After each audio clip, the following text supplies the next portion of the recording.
Estás escuchando Espacio Inversor con Pilay, el podcast de Pilay Uruguay sobre inversiones, educación financiera y actualidad. Buenos días a todos. Bueno, es un placer para mí estar de nuevo en este podcast. Y estamos con un amigo, Majid Sader, un amigo de la casa. Me gustaría que le cuentes quién es Majid. Bueno, buena pregunta. Majid Sader es mi nombre, para los que no me conocen. Constitutivo, soy miembro de una familia de inmigrantes libaneses.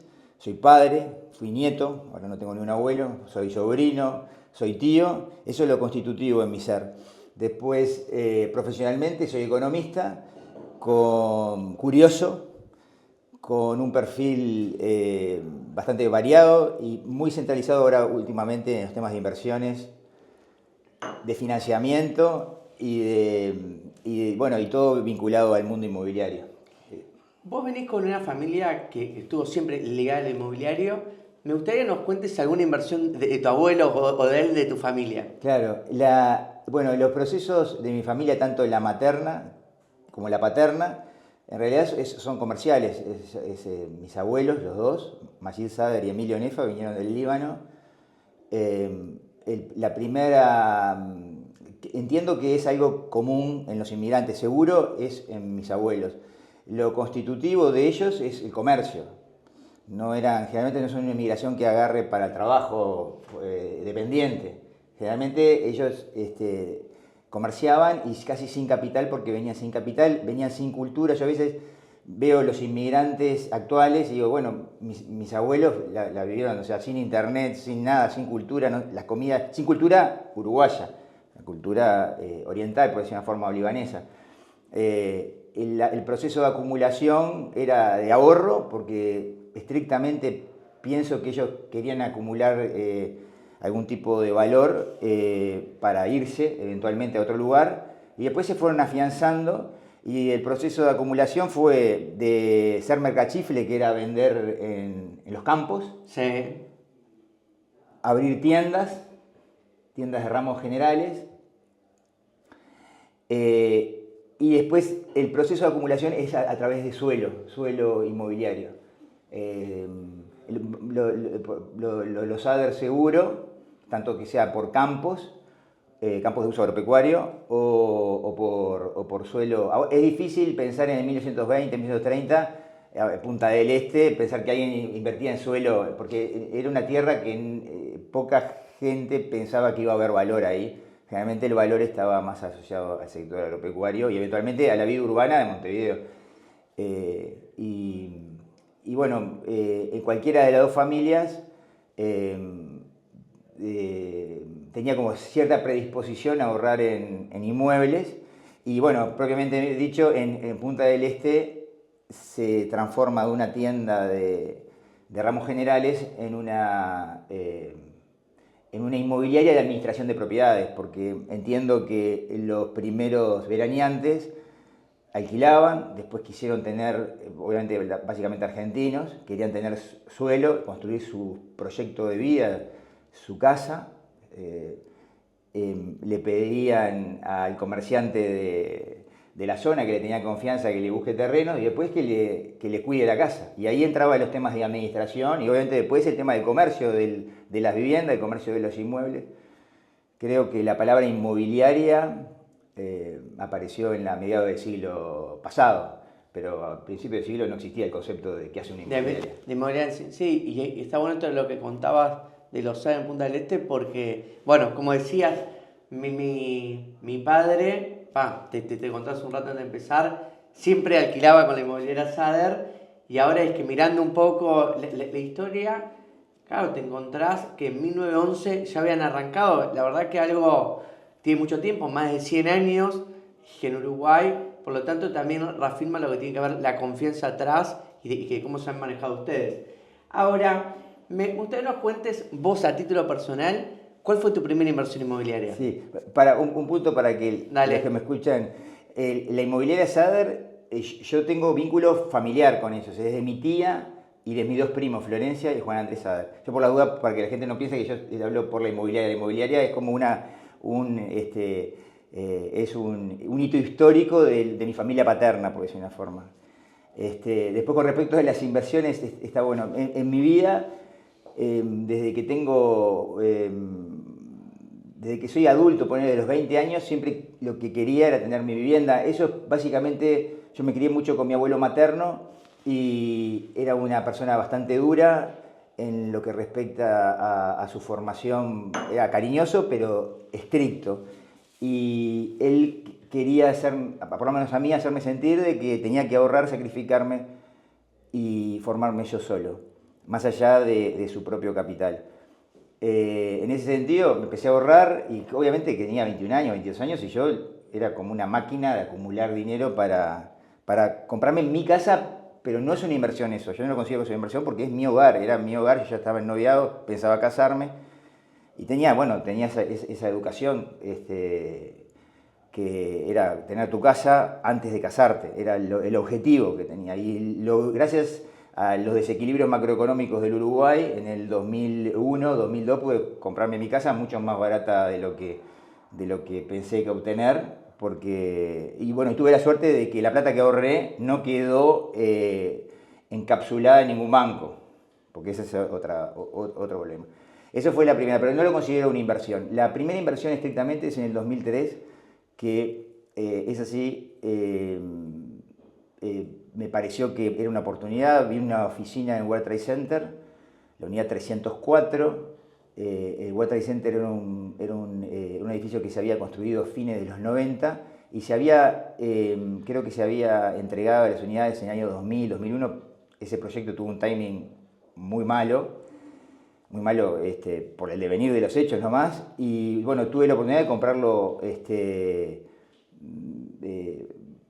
barato. Después me di cuenta que era barato. En el momento no era fácil porque compré una unidad que en ese momento comprar algo con un piso técnico, en realidad vos entras a la unidad y te caes porque en realidad está previsto que compres el piso técnico, que le pongas el cielo raso, los sprinklers, después los Funcoil para el aire. Estrictamente comprabas un curtain wall de vidrio y un agujero con 2 baños.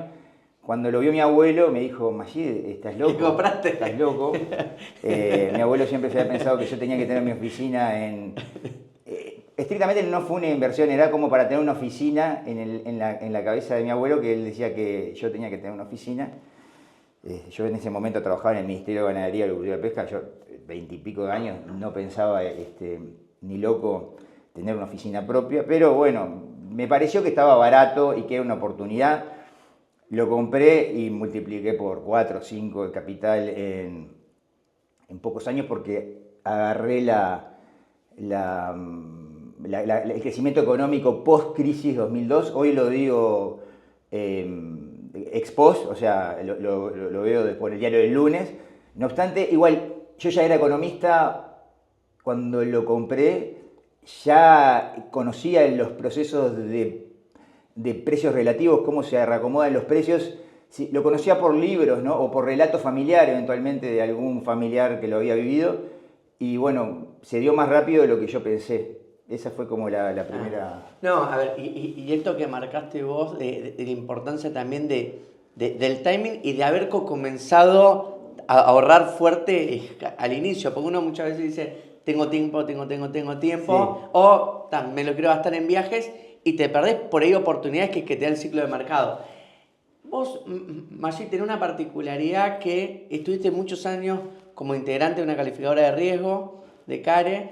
Después también estás hoy perteneciente a muchos comités de vigilancia, y uno cuando mira eso no logra entender, decir, bueno, pero ¿cuál es el plus de tener una inversión que tenga calificadora o no, o que tenga un comité de vigilancia? O sea, ¿qué le agrega al inversor eso? Claro. Sí, voy un poquito antes. Dale. En realidad, la vida de uno lo marca profundamente. Yo, como les comenté, o sea, yo nací en el 75, mis padres y mis tíos se fundieron en el 81-82, quedaron embargados muchos. En los años 80, yo tenía 8 años, lo único que se hablaba era que te remataban el campo, que perdías el patrimonio familiar que habían ahorrado tus abuelos. Eso me marcó de por vida de lo que son las crisis. Yo ahí no era un niño. Entonces, a la postre estudié economía, indudablemente muy vinculado a lo anterior. Y cuando me recibí en diciembre del 99 y ya empezó, me contratan en ese año y desde el sector público donde yo trabajaba vi lo que era la crisis como yo le digo que a los alumnos, porque también doy clase, olvidé de contarle a la audiencia que también doy clase, le digo que como economista trabajar en el sector público en una crisis es como ser un médico en ER, sala de emergencias, en clínicas de madrugada, ves cualquier cosa. Entonces, unido a todos esos procesos de crisis, yo con 20 y pocos años, era como que empezás a ver los problemas que ocasiona las crisis económicas. Porque la crisis económica es un tema de dinero, supuestamente, pero no, porque en realidad quedan los muertos vivos. Yo les digo, la gente que se funde y no puede levantar cabeza, gente que se muere en vida, siguen viviendo, pero estrictamente no se pueden levantar. Y eso es independientemente de género o de clase social. Obviamente que los que vienen de familias con algo más de clase social les duele mucho más que a los que vienen de abajo. Entonces, en ese sentido, vuelvo a tu pregunta, decir, bueno, ¿qué es lo que a mí me seduzco a hacer tanto en CAREC, en la calificadora de riesgo, como a posteriori como comité de vigilancia, tratando de defender los intereses de los inversores o limitando el poder del administrador de un fondo de inversión para que no haya conflicto de interés entre el que administra el fondo y el que invierte el dinero? Es mitigar, achicar, no quiere decir que no haya problemas, sino que haces todo lo posible para que haya justicia en un negocio y que todos, si le va bien al negocio, todos le vaya bien, si le va mal, le vaya mal a todos, y que no a unos le vaya bien y a otros le vaya mal, y evitar las crisis, porque de alguna forma las crisis se dan a veces por encadenamientos,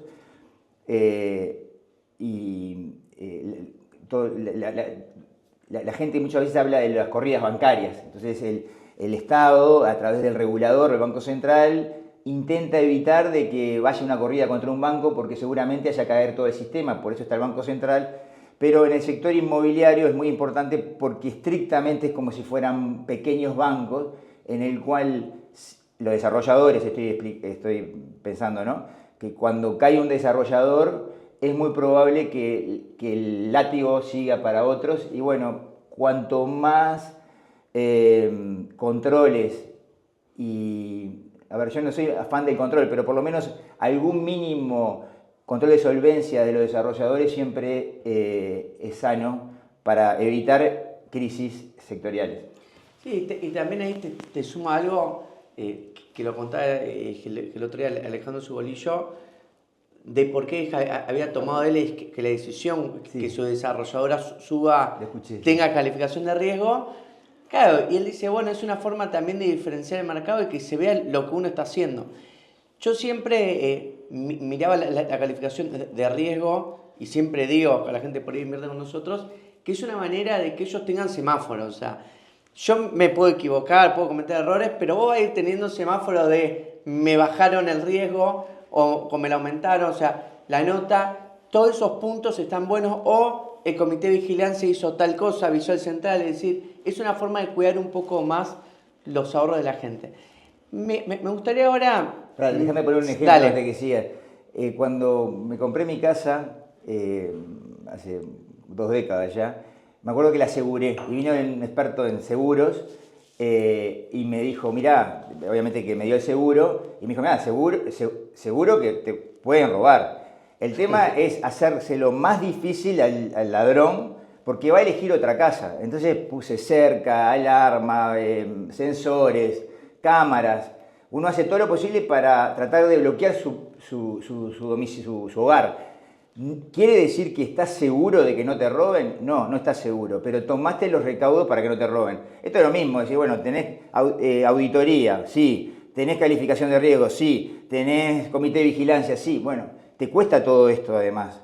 La cámara a mí me costó, la empresa de seguridad me cuesta, todo es lo mismo. O sea, uno trata de salvaguardar su capital, sea su casa, y básicamente está bueno lo que dijo Alejandro, me pareció muy interesante en esta entrevista que le hiciste. Ahí me quiero meter sobre un tema que por ahí es polémico en cierta medida, porque no estamos acostumbrados los usuarios a comprar propiedades en pesos.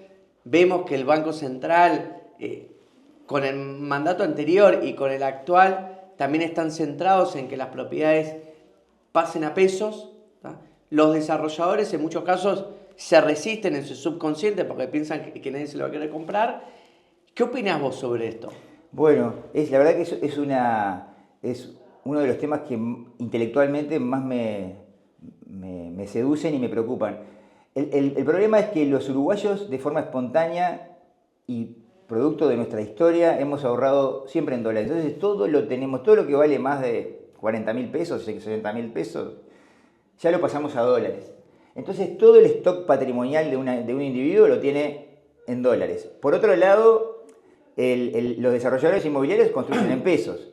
Entonces ahí tienen un descalce que es mortal. Yo lo considero, es muy peligroso. Tener todos los costos disasociados de tus ingresos es muy complejo. Además, el comprador, acá hay un tema que es demográfico. La demanda inmobiliaria tiene dos vertientes. Una vertiente es por uso, la otra es por inversión. Si vamos a la demanda inmobiliaria por uso, la podemos fragmentar en dos: la de alquiler y la de propiedad. La de alquiler la dejamos por fuera. La de propiedad necesita crédito, básicamente, pero el crecimiento poblacional del Uruguay es bajo. Entonces, no hay una presión demográfica que tenés un bono demográfico que te empuja la demanda de vivienda, como puede pasar, no sé, en Paraguay, por ejemplo, que estaba Alejandro acá en la entrevista, o Brasil, mismo Argentina, te empuja la demanda de consumo. Entonces, la formación de precios está muy asociada al consumo. En Uruguay no pasa eso. En la mayoría, diría que 8 cada 10 compras son por motivo de inversión. Y no es inversión de gente muy pudiente. Es cualquiera persona que tenga algún tipo de excedente, lo ahorra en pesos, lo transforma a dólares y con esos dólares arma un valor hipotético de lo que dice, bueno, esta vivienda vale $100.000, independientemente de cuánto, no sabe ni cuánto cuesta, pero en su cabeza dice, yo tengo 100.000, eso vale 100.000. Ahora, vos, Javier, dice, no, pero a mí me costó 120, no puedo vender en 100.000. Y bueno, y ahí vos decís, bueno, lo vendo a 100.000 a este, pierdo 20 y después algún día se lo voy a cobrar a otro. Pero eso es un tema de riesgo que tomará alguien, pero es muy peligroso. Entonces, esa disociación entre el stock patrimonial de dólares y el valor de la vivienda es muy complicado. Además de que el dólar en el mundo perdió 22% en esos 5 años y la gente que ahorró en dólares no lo quiere, por lo menos la gente que se me acerca a mí, no lo quiere ver. Dice, mirá, sos 20% menos rico o tenés menos ahorro. Alguien te sacó 20% de tus ahorros. Entonces, a la corta o a la larga, el mercado va a ajustar y ese 20% se va a licuar. Quiere decir que los precios de los inmuebles ya han subido un poco y van a seguir subiendo, pero en el interín los procesos de ajuste son muy lentos. O sea, el proceso de ajuste al alza en dólares. Si hubiera un bono demográfico, el proceso de ajuste es casi instantáneo, pero al no haber demanda real de vivienda así potente, es solamente la inversión. El inversor como que va especulando y va esperando a que siempre que los precios bajen, siempre en la cabeza siempre están como... De que van a bajar o bueno, al ser tan de inversión, es como que el inversor compara más, entonces, si me aumentaste a 110, ya empiezo a ver otra cosa al lado y tengo como una competencia, pero yo veo que hay un riesgo grande porque no solamente esto que vos decías de la pérdida de la moneda en general, sino te encontrás también fenómenos con Uruguay de que hasta hace no mucho teníamos el dólar en 44 y hoy está tocando 39 y esa pérdida de valor donde tu costo, el 80% es en pesos, alguien lo termina perdiendo. ¿tá? Entonces, al no poder ajustar tan rápido el precio de los inmuebles, es como que hay un costo ahí de oportunidad grande, o el desarrollador se las guarda las unidades lo más que puede, o, bueno, malvende, como dirían algunos. Me gustaría también que profundices un tema que planteaste que tiene que ver con la parte demográfica a la hora de relacionamiento con el precio del inmueble. O sea, ¿cómo ves en Uruguay? Porque uno mira y dice, tenemos 3 millones de habitantes, se sigue construyendo, o sea, ¿cómo ves el fenómeno ahí? Claro, o sea, en los procesos de ajuste de precio, cuando tenés doble circulación monetaria, es que la mayoría de los individuos no tienen el ahorro para comprar su vivienda. Entonces necesita ir a un financiador de largo plazo, generalmente los bancos. Los bancos, por un tema de normativa del central, prestan en pesos. Entonces, cuando los individuos compran a crédito, ya internalizan el precio en pesos, porque la deuda pasa a ser denominada en unidades indexadas, que es en pesos. Entonces, los procesos de ajuste, cuanto mayor ponderación haya de créditos sobre de ventas a créditos sobre ventas totales, los procesos de ajuste son mucho más rápidos. Ahora no se está dando, si bien están creciendo los créditos, se dan el 6, el 7, el 8% de la formación de precios. ¿Cómo se desahoga el mercado, el de vivienda? Es la gente que necesita vivienda, alquila. Ese es o sea, muchos por opción, pero muchos porque comparan un crédito y comparan un alquiler y les es más redituable entrar en alquiler o que no tienen el suficiente ahorro inicial para entrar para la vivienda. Entonces, todo eso dificulta que el proceso de ajuste de pesos a dólares se dé. Hay un tema que me ha pasado un montón de conversaciones, que la gente dice, no, bueno, es que no voy a comprar ahora la vivienda, voy a esperar a que el precio baje o se mueva.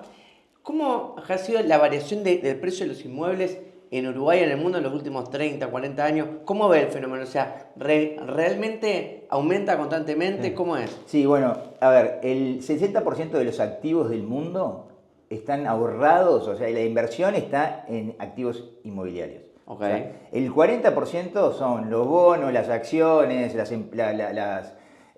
lo demás es campos, suelo urbano, viviendas, galpones, comercio, shopping, todo eso es el 60% de los activos mundiales.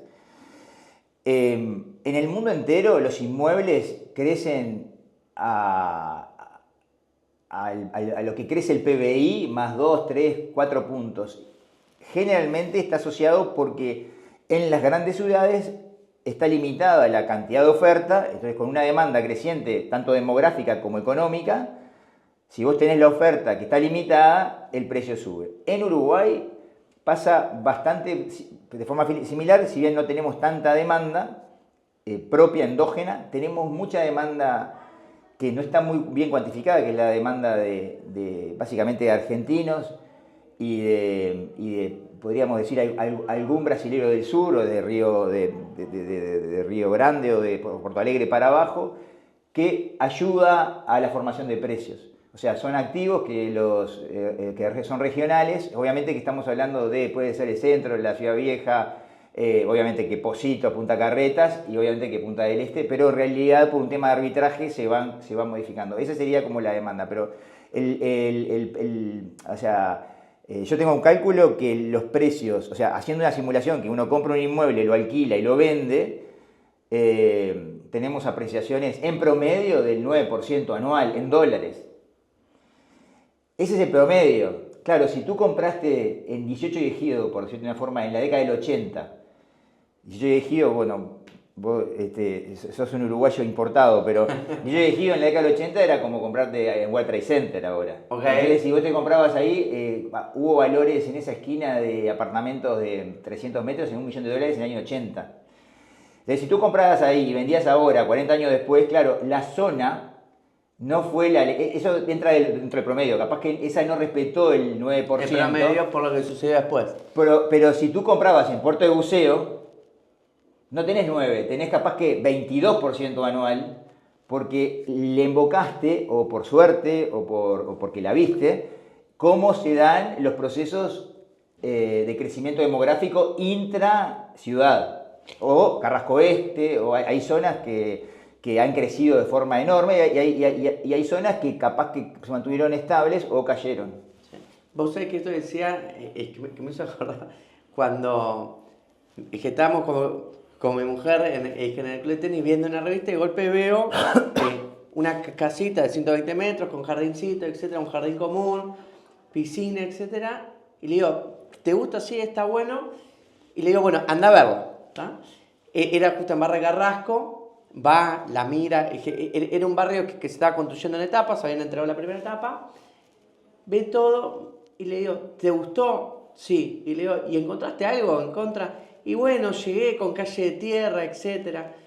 Y le digo, ¿pero cuánto demoraste del Carrasco Lawn Tennis ahí? 5 minutos. Digo, ahí tenés que la respuesta. Esto va a haber asfalto, esto va a valer más, seguro. Y un poco en base a esta ansiedad que a veces me maneja, digo, no, esto es una oportunidad, hay que comprar rápido. Empecé a moverme, conseguí quién era el desarrollador atrás y terminamos comprando así. Y a la semana ya estaba señalando. Mi mujer dice, ¿te apuraste? No, vi lo mismo que te vos, 5 minutos de distancia. Y la importancia de la ubicación. Hoy la historia demuestra así, que el lugar creció, se llegaron todas las etapas, hay asfalto, está llena de casas alrededor, pero es un poco ver hacia dónde va la ciudad. Por esto yo compré como en el 2015 y de esa fecha ahora en estos 10 años, toda la zona de Barra Carrasco, Parque Miramar, etcétera, ha crecido exponencialmente. Sí, los argentinos y muchos brasileros ven otra cosa, y extranjeros que tienen el crecimiento demográfico más rápido, ellos ven, o sea, ustedes ven, la tienen más clara de los procesos. Lo que le erran generalmente los extranjeros en Uruguay son los tiempos. O sea, por ejemplo, a Barra de Carrasco hay empresas argentinas y empresas brasileras que vieron ese fenómeno del de Carrasco lo vieron en la década del 90. El problema es que en Brasil o en Argentina vos ves ese fenómeno y demora 5 años en procesarse. Acá demora 30. O sea, tenés que ser muy longevo o tener una paciencia de un Dalai Lama. O sea, entonces, o sea que muchas veces los de afuera, cuando llegan, vienen volando a veces en el aeropuerto y ya ven para dónde es que hay que comprar suelo, que el crecimiento va. Lo que le erra muchas veces es que es en el timing, porque los tiempos uruguayos son tiempos uruguayos y no hay forma de que se aceleren. Pero sí, el tema ese de la cercanía y para dónde va la ciudad es fundamental para invocarlo. Vos que en una entrevista, que en una exposición en Infocasas, el 13 de noviembre de 2017, que allá repasando y escuchándola de nuevo, dijiste algo que me llamó mucho la atención, que es preferible tener el 1% de 100 casas que el 100% de una.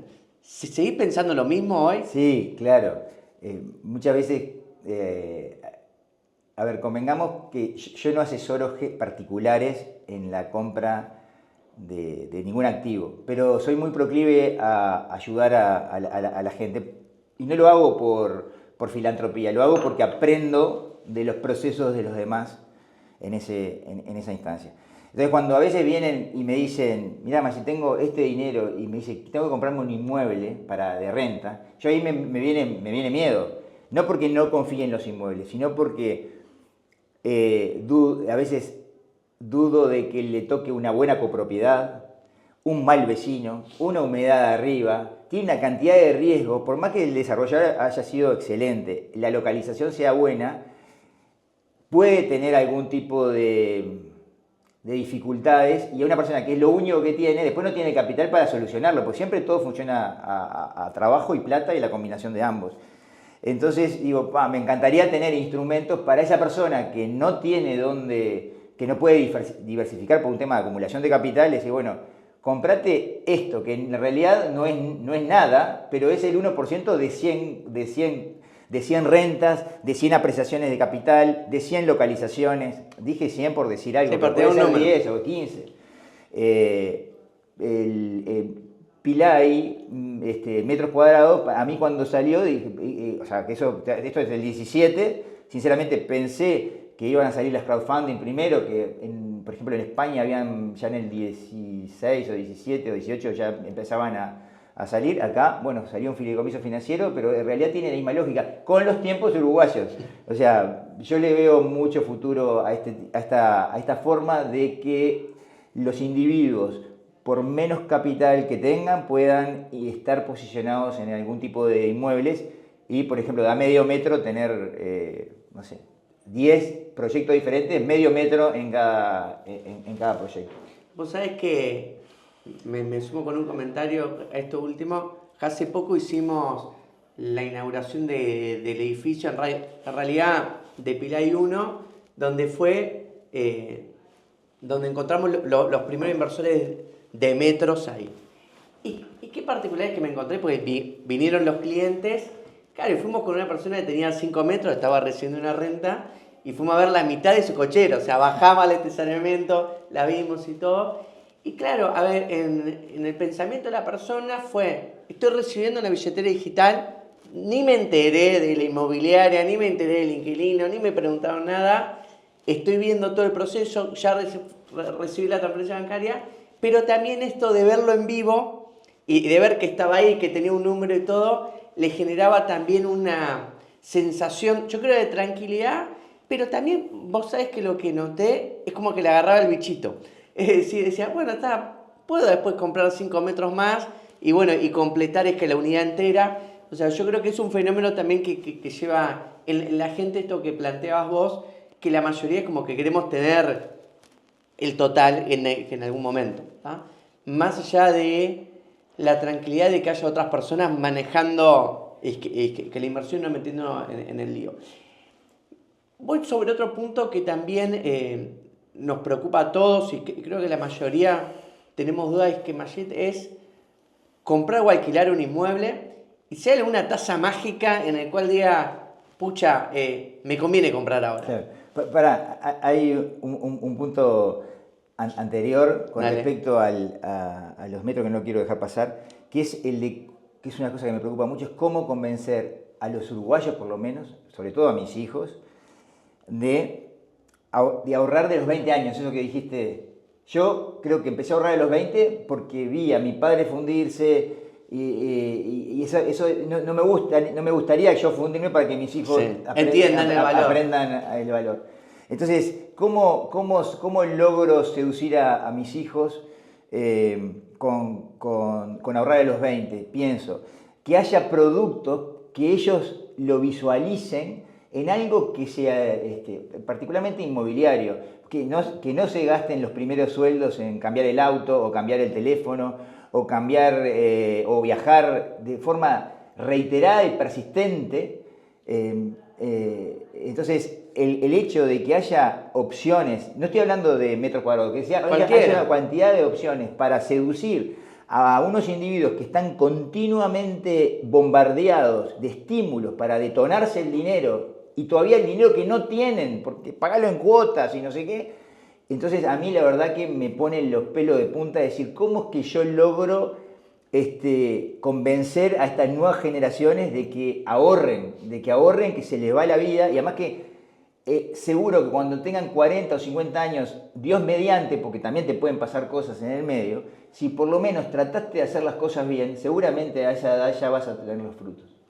A ver, sí, perdona. Ahora vuelvo, la tasa. O sea, hay una tasa mágica. ¿Y qué opinás vos sobre esa decisión emocional, en algunos casos, de comprar o alquilar un inmueble? Sí, el inmueble, por lejos, la gran diferencia que tiene con todos los demás inversiones es la emoción. Es eso. O sea, que uno se tiene que proyectar. Lo que pasa es que uno se proyecta a determinada edad, es difícil de una persona de 20 años, pero a los 30, a los 40, no sé, ya dice, quiero formar una familia, quiero tener mi lugar, no quiero que cuando un propietario te desaloja, estás alquilando 12 años y el propietario te desaloja, pero una buena, porque dice, bueno, lo voy a vender, porque quiero que vayan a vivir mis hijos, y te dice, mira, entregame el apartamento, y ahí la persona dice, soy vulnerable, acá es donde yo quería vivir, este es mi barrio, estoy totalmente enamorado de este lugar, y viene el propietario y me saca. Entonces, ahí es que se dan cuenta de que hubiese sido bueno ser propietarios. Entonces, lo de la tasa mínima, yo creo que es que el alquiler, cuando la persona se puede proyectar y la tasa de, la cuota del crédito se asemeja al alquiler, es como que aumenta la probabilidad, y que haya abundancia de alquiler, aumenta la probabilidad de que la gente se vaya a la propiedad.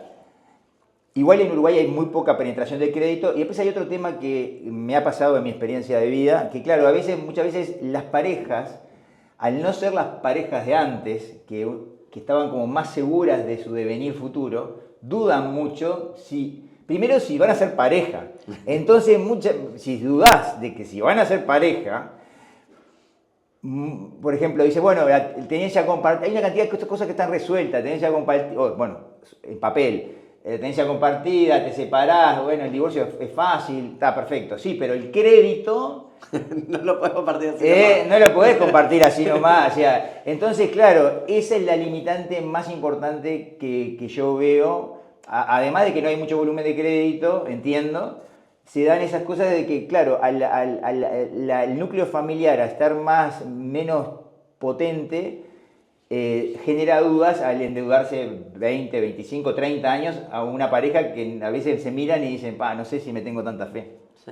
Vos sabés que, como para agregar también un punto y en relación al alquiler, uno cuando mira los alquileres de los inmuebles, en promedio estás en un 5, entonces en mi razonamiento siempre en mi cabeza fue, si estoy pagando de alquiler en relación al valor del inmueble un 2 o un 3, estoy barato, sigo alquilando tranquilo, pero ya si estoy pagando una tasa de un 8 o un 9, me conviene más un crédito porque es que probablemente salga en una mejor situación. Obviamente, es un compromiso a futuro, un endeudamiento y un montón de cosas que lo hace difícil.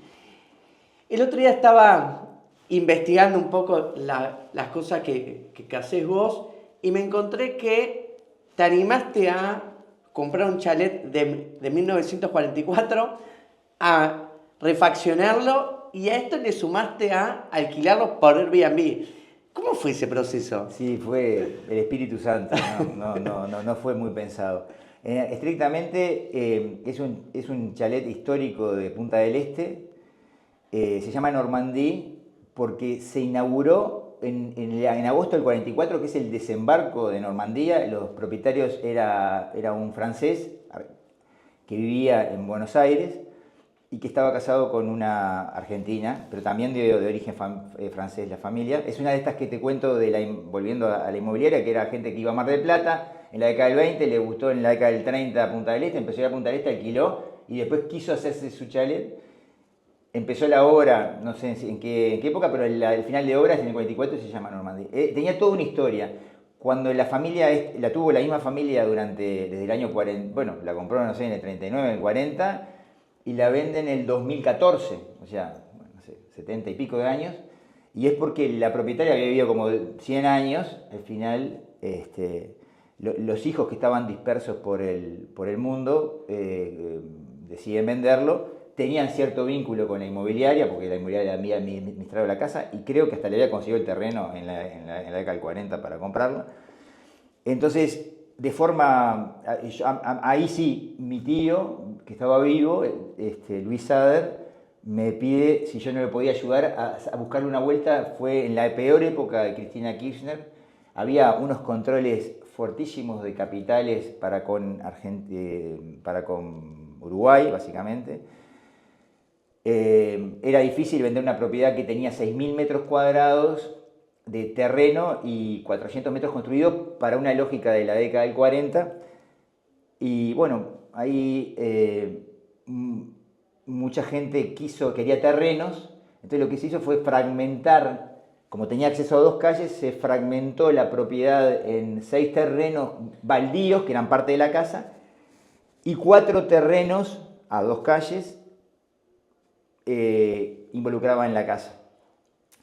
Perfecto, salió todo bien, se firmó todo, o sea, había todo un acuerdo de que todo quedaba supeditado a que Catastro de la Intendencia dejara subdividir, porque en realidad era volver al padrón original, era un padrón fusionado en la década del 70, y había que pedir que se vuelva al fraccionamiento original. Entonces se quedó. Cuando se da el ok, uno de los compradores, había 6 que compraban terreno y había uno que compraba la casa. Y uno se echa para atrás, no quiere comprar la casa, y si no salía todo junto, no salía de la venta. Los propietarios dijeron, bueno, bajemos la casa, y dijeron, bueno, si se baja en la casa, yo empecé a rascar dinero, dije, no, es lo mismo que decís vos, cuando ves algo que... Una oportunidad. Porque era una casa que en el mercado inmobiliario de Punta del Este todo el mundo decía que era inalquilable. Bueno, porque tiene una distribución que es rara, responde a una realidad de una familia de la década del 40, y tenía estaba bien la casa, pero tenía algunos defectos de sanitaria, alguna cosa de eléctrica. Y bueno, yo no sé, hay algo que me dijo... es por acá. Es por acá.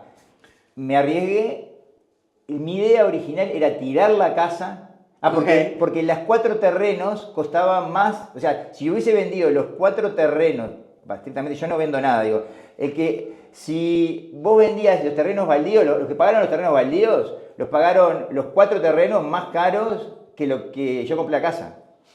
Entonces dije, calculé cuánto cuesta tirar la casa abajo y vender los 4 terrenos. Me daba como una cosa media moral de tirar esa casa que era como un emblema, pero dije, bueno, pero si el mercado funciona así. Y bueno, a los hechos es que se le alquilé a un gran amigo que vos lo conocés bien, por lo menos para pagar la contribución el año 2015, que yo me había quedado sin un peso, y me dije, pagame la contribución y quédate a vivir ahí. Ayúdame. Y bueno, y me salvó la tecnología, porque Airbnb...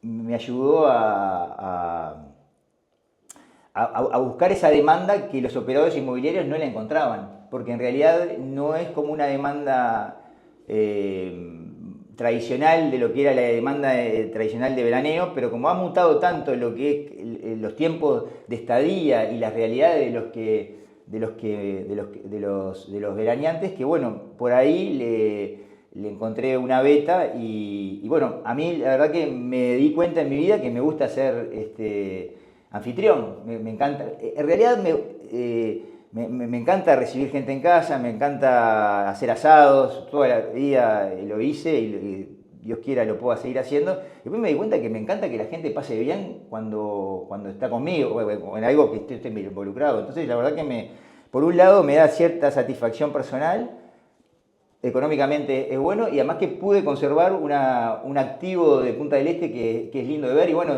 espero que bueno, será un activo para mis hijos. Y ahí que planteas el tema de Airbnb, si tendrías que dar algún consejo o algo de cómo alquilar una propiedad en esa plataforma. Bueno, está bien. El tema que Airbnb, si tú tenés un apartamento, o sea, si tienes un apartamento de Pilay, por ejemplo, eso es una cosa que es muy... es un commodity, porque es una cosa muy reducida, resolviendo el tema de la limpieza, y además que ahora vienen todas con llave electrónica, es una pavada. Eso es bastante sencillo. El tema es que las casas, yo en eso soy bastante monopólico, porque claro, tengo la inmobiliaria, tengo familia, yo voy todas las semanas. O sea, para ser anfitrión de una casa, te tiene que gustar ser anfitrión. O sea, es como ser un médico, no es que sos médico porque te pagan bien. Sos médico porque te gusta ser médico, o sea, y a mí me gusta dar, o sea, que la gente pase bien. Generalmente son familias, yo soy un enamorado de mi familia y me encanta replicar el modelo de mi familia en otros, y veo que esa lógica de clan, esa casa es una casa que tiene 8 dormitorios, tiene como 4 livings, es como decir, es más, mucha gente que tiene casa en Punta del Este va a los fines de semana porque se juntan los vivos con los no sé quién, con los primos de no sé qué, se juntan en un lugar neutral entonces como Airbnb o cualquier portal que ayude a que arbitre la demanda con la oferta. Había un punto anterior que es el tema de los incentivos. Claro, después me di cuenta que, claro, ¿qué pasaba? Cuando vos acortás los tiempos, las inmobiliarias que cobran comisión, o sea, viven de la comisión, una persona que va 3 días, 2 días, no le sirve a ningún intermediario Estar ahí. estar ahí, pues no tiene de forma de monetizar su trabajo. Y a un intermediario le da el mismo laburo que vaya 3 días alguien a una casa que vaya 3 meses. Entonces, eso es lo que, por eso que digo que en algunas casas de estas grandes la salvó la tecnología, porque de última vinculó al que la tiene con el que la usa de una forma más chica. Y bueno, obviamente que es el negocio de Airbnb, ¿no? Que vino usando. Vos sabés que también te preguntaba porque yo también viví el proceso de Airbnb. A ver, alquilé durante mucho tiempo una propiedad también en Asunción. Me encantó, o sea, yo tenía una persona que abría la puerta y todo y se encargaba de algunos problemas. Pero yo decía, no, yo quiero atender a la gente, quiero tener el termómetro de ver cómo se vive, si está bien, entender un poco de que las necesidades, de ahí también sacaba oportunidades. Me pasó que en Rosario también lo mismo, fuimos alquilando por Airbnb, vendimos en el medio, pero actualmente también tenemos una propiedad y estoy como anfitrión, tengo una persona allá que obviamente va, limpia, etcétera, sigue si surge algún problema. Pero yo estoy siempre atrás. Y vos decís, bueno, pero ¿cómo agarras tiempo? No, es que disfruto, me llega el mensaje, miro, le contesto, estoy atrás. Y en Rosario tiene una particularidad que es uno de los departamentos de la tipología que nosotros hemos construido allá. Entonces también me sirve ver a ver qué piensa es que la gente. Es justo un condominio con árboles, etcétera, juegos. Y veo que en general funciona bien, pero también tenés que de golpe. Hubo una la otra vez que me dice, no, hay mucho ruido. Yo digo, ¿cómo mucho ruido? Nada, bueno, cada uno tiene su pensamiento. Me quiero ir a 2 preguntas finales. Una tiene que ver con la parte de tus hijos. ¿Cómo educás financieramente a tus hijos? Bueno, sí, lo mencioné un poco antes. Sí, bueno, en realidad que lo puedo definir como que dejen la yema del huevo para el final. O cuando éramos chicos que te decían, la Coca-Cola, aguantala, que te tiene que durar toda la comida. Entonces, es mucho más que financieramente la educación. Considero que es la educación de las restricciones. Yo considero que un individuo que sabe que tiene restricciones es un mejor individuo del que no las tiene. Capaz que en un corto periodo de tiempo parece que el que no tiene restricciones es más divertido, le va mejor, pero el partido dura 80 minutos. Yo jugaba al rugby y siempre me decían, el partido dura 80 minutos, entonces administrate y bueno, a mis hijos les digo eso, es decir, tratar de que si bien viven una vida, entiendo, muy buena, desde el punto de vista de las no restricciones, o sea, el problema que yo tengo es cómo yo tratar de seguir, no tener tantas restricciones como las tuve cuando yo era chico, pero que mis hijos digan, bueno, pero pará, vos no tenés restricciones y tratar de que ellos vean de que yo también tengo restricciones y me las manejo. Por ejemplo, no sé, de comer, porque las restricciones son de cualquier cosa, de comer, pues le puse lo del huevo porque decía, la mayoría de gente le gusta la yema, y se atacan la yema y a veces dejan la clara. Esa es la lógica de huevo. La Coca-Cola es otra. Después el tema de los postres. Entonces, cualquier cosa que ellos visualicen que hay que aguantarse te hacen mejor, lo financiero después se redunda. Y ahí sos más de una política con tus hijos de una mesada. ¿Cómo manejás el tema del manejo del dinero de ellos? Mira, te cuento porque es una cosa fantástica que me está pasando. Nunca lo tuve muy resuelto, es una cosa obviamente que lo tomamos en conjunto con mi esposa. Ahora le doy todas las semanas un dinero que básicamente ahora es todo electrónico.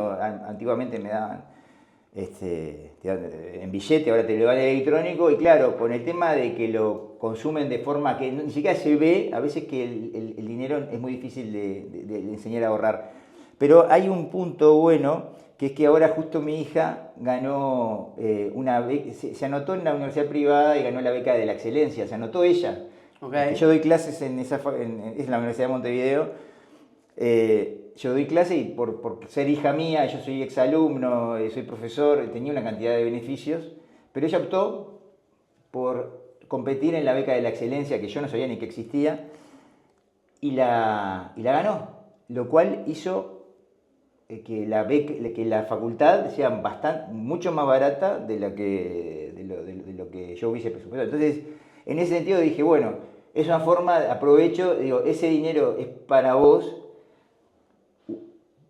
y ahora estoy tratando de convencerla de que ese dinero ella lo empiece a ahorrar. No es que se cambie la ropa todos los días, de que compre, sino que, bueno, eso va a ser, dentro de unos años te contaré cómo me fue con eso, decir, bueno, que eso, en realidad porque es un dinero que entiendo que se lo ganó ella, y que obviamente que tiene que seguir, para la beca esa tiene que seguir rindiendo bien en los exámenes, entonces su trabajo es obviamente ser buena amiga, buena alumna y buena hija y rendir los exámenes, y en ese sentido puede ahorrar y bueno, que ese dinero lo Vos sabés que me hiciste recordar, que todas esas cosas que por ahí uno le pasa en la memoria, una anécdota familiar bastante similar.